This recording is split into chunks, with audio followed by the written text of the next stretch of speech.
Hello everyone, and welcome to Multivendor Marketplace. Today, we will explore the reporting feature that helps sellers track their business performance.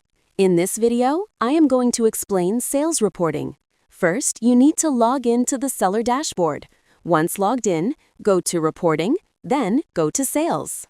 The sales report gives sellers a complete overview of business transactions. Here is what you can track: total sales, total commission, paid purchase funnel, abandoned cart, total orders, average order value, tax collected, top tax category refunds, and top payment method. You can also see further details by clicking on the View Details button. And that's it for this video. I hope you liked it. Thanks for watching.